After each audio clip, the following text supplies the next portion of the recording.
बोलो आइडिया मिला आपको। प्रूफ क्या बोला कि अगर क्वेश्चन में, प्रूफ में, गिवन में, फाइंड में कहीं भी मॉडुलस है तो बढ़ाने का एकमात्र तरीका स्क्वायरिंग। ये बात तो आपको समझ में आई। लेकिन अगर मॉड नहीं भी है तो आवश्यकता अनुसार स्क्वायरिंग। तो यहां पर देखो u dot v dot w, w dot u, ये कब आ सकता है? कब आ सकता है? जब a प्लस बी प्लस सी का होल स्क्वायर किया जाए। ए बी आता है, बी सी आता है, सी आता है, 2ab 2bc 2ca। मतलब आपसे ये क्या बोल रहा है कि स्क्वायरिंग, कि यहां पर इसको बढ़ाने का तरीका क्या हो गया? स्क्वायरिंग। तो आप u plus v plus w का होल स्क्वायर कर दीजिए। सो क्या आ जाएगा? This is u square, this is v square, this is w square और 2u डॉट v, ठीक है, 2u डॉट w और 2v डॉट w बराबर क्या हो गया? 0। इसका मान 3 का स्क्वायर 9, दिस इज 16 और दिस इज 25 और 2 कॉमन ले लिया जाए तो u dot v, u dot w, v dot w, इसका मान u डॉट v, ठीक है, u डॉट w और w v डॉट w, ये वैल्यू पहुंचा। और इतना वैल्यू पहुंचा ना, 16 9 25 और 25 50, इसको राइट से ले गए। सो u dot v, u dot w और v डॉट w बराबर क्या हो गया? ये हो गया -50 और ये 2 था, इस 2 को भी नीचे ले जाएंगे या काट देंगे तो ये हो गया 25। सो u dot v, u dot w, v dot w, इसका फाइनल वैल्यू क्या आ गया? तो दिस इज -25। सो -25 और ये आपका फाइनल आंसर। क्या ये बात ठीक है? चल इस क्वेश्चन को एक बार देखिए।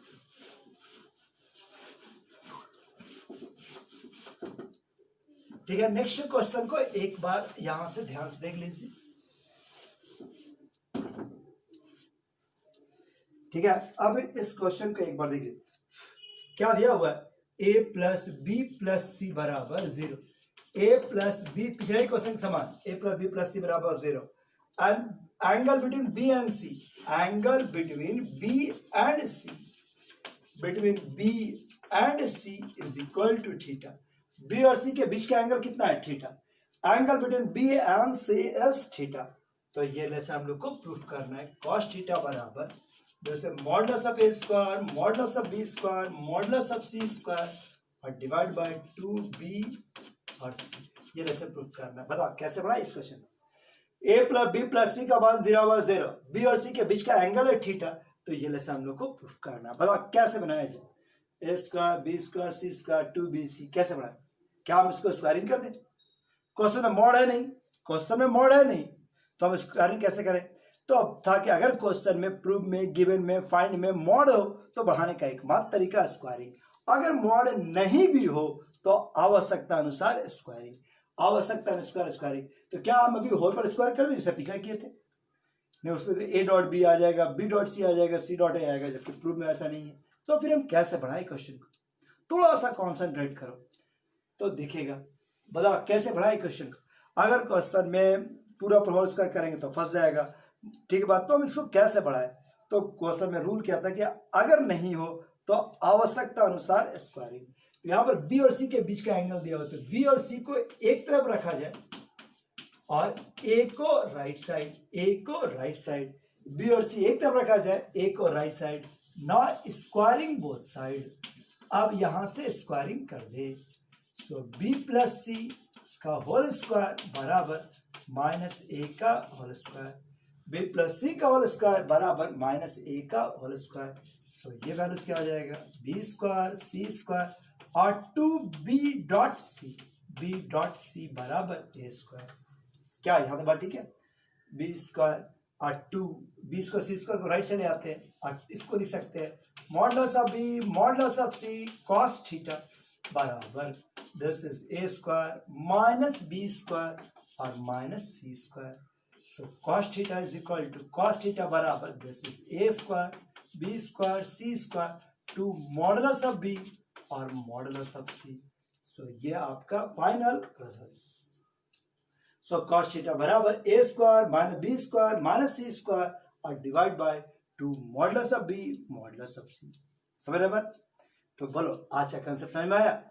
अभी एक क्वेश्चन और दिखाते हैं। आज का लास्ट क्वेश्चन दिखा रहे हैं, बहुत ही बढ़िया क्वेश्चन, टॉप ग्रेड का क्वेश्चन है। ठीक है, मतलब एग्जामिनेशन पॉइंट ऑफ व्यू से बहुत इंपॉर्टेंट। ठीक है, थोड़ा हटकर केवल समझने पर डिपेंड करता है, कंसेप्चुअल बेस्ड क्वेश्चन है, आप इसको ध्यान से देख लो।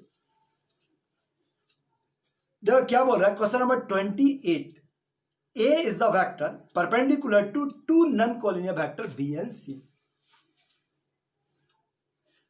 क्लासरूम बना तो पहले तुम लोगों को मौका देते कि इसको बना लो, लेकिन अब देख लो आज ऑनलाइन है तो क्या बोल रहा है कि A is the vector perpendicular to B and C।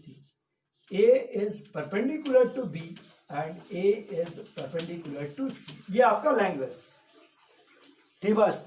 Then prove that then A is perpendicular to, देखो ये आपको दिया हुआ, मतलब A dot B is equal to 0, और ठीक है, इससे ये कंक्लूजन निकलता है कि A डॉट C बराबर 0।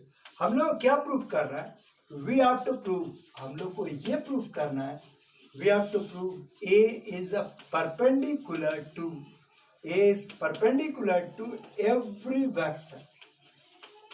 Vector lies in the plane of B and C, lies in the plane of B and C। A is perpendicular to every vector lie in the plane of B and C। मतलब पहले समझो पहले, जैसे मान लो कोई एक surface है,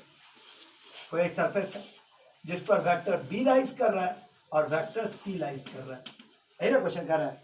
और क्या बोला, A is the vector, A एक ऐसा वेक्टर है जो B और C से परपेंडिकुलर है, मतलब B से परपेंडिकुलर C पर, मतलब एक बोर्ड पर खड़ा रहा होगा वेक्टर, ये वेक्टर, ये जो चौक है वो A है। साबित कर रहा है कि इस पूरे प्लेन पर कोई भी वेक्टर लिया जाए, जनरल वेक्टर R, तो उस पर ये परपेंडिकुलर, कहीं पर भी एक वेक्टर ले लिया जाए, कहीं पर भी ले लिया जाए, तो ये जो चौक है वो सारे पर परपेंडिकुलर होगा। फिगर के हिसाब से तो आराम से दिख रहा है, हाँ परपेंडिकुलर तो होगा ही होगा, लेकिन इसी बात को साबित करना है। बताओ इसको हम साबित कैसे करें। ठीक है, हम लोग को यह साबित करना है कि thus A is perpendicular to B, A is perpendicular to C, then A is perpendicular to all the vector lie in the plane of B and C। B और C पर जो वेक्टर लाइज कर रहा है उनसे perpendicular होगा, figure बना भी सकते हो, नहीं भी बना सकते हो, बहुत यूज का बात नहीं है। ये आपका B है, ये आपका C है, और ये हम लोग को R। ठीक है, तो हम भी वही शुरुआत करते हैं, late R be any general vector, let R be any general vector, general vector है, R be any general vector lies on the plane containing B and C, अड़ेगा containing B and C। Let R be any general vector lies in the plane containing B and C। R कोई general vector है जो उस plane पर मौजूद है जिस पर B और C मौजूद है। Let R be any general vector lie in the plane containing B and C, जिस प्लेन पर B और C पर मौजूद है। तो हम लोग क्या प्रूफ करना है, then we have to prove, ठीक बस, अरे छोड़, तो हम लोग को क्या प्रूफ करना है कि R is perpendicular to, ठीक है, so we have to prove, लिखिए देते हैं, so we have to prove, क्या प्रूफ करना है, सो देख लीजिए, we have to prove, ठीक है, R डॉट A बराबर क्या हो गया 0, ये हम लोग को साबित कर देना है, या A डॉट R बराबर 0, दोनों में से एक ही बात जो लिखो, A डॉट R बराबर 0, बोलो इतना बात समझ सकते हैं, इधर तो समझ में आ रहा है बस, इसी समझिए पर क्वेश्चन है, और क्वेश्चन में कुछ नहीं है। A is perpendicular to R, ये हम लोग को प्रूफ करना है। चलिए जी, ठीक, अब आओ क्वेश्चन का, देखो सब कुछ इसी में छुपा, बहुत ही बढ़िया क्वेश्चन है, कंसेप्चुअल क्वेश्चन है, हम बोल रहे हैं, समझ रहे हैं कि नहीं समझ रहे हैं, क्या माने, ले लेते हैं एस, आर कहां पर है, R is the vector lies on the plane, जो उस प्लेन पर मौजूद है, containing, R is the vector lies the plane containing B and C.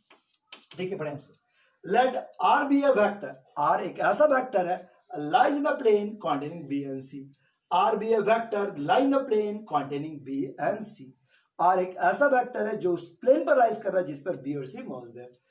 As R is a vector lying in the plane of B and C, means that is, क्या मतलब है इसका कि R, B and C R कोप्लेन है।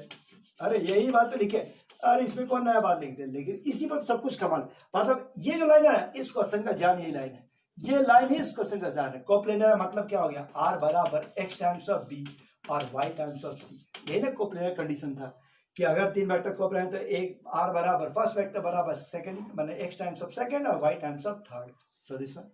Now हम लोगों को क्या प्रूफ करना था, ए डॉट आर, तो A dot R A dot X B और वाई टाइम्स ऑफ सी। लीजिए सर, अगर हम वेक्टर तोड़ देते हैं तो एक्स ए डॉट बी और वाई ए डॉट सी, ऐसा कुछ।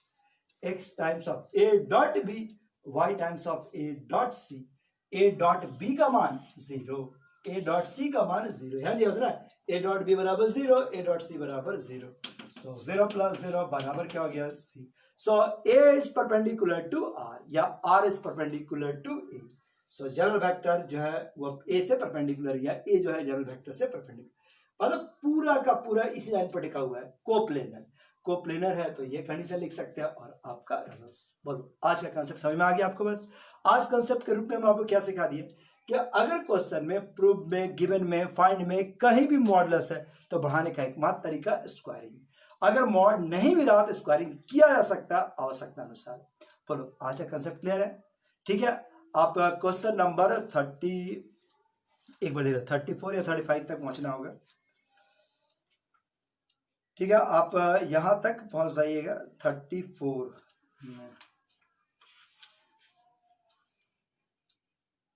एक सेकंड देख लेते हैं। क्वेश्चन नंबर 34 तक बनाइएगा, 34।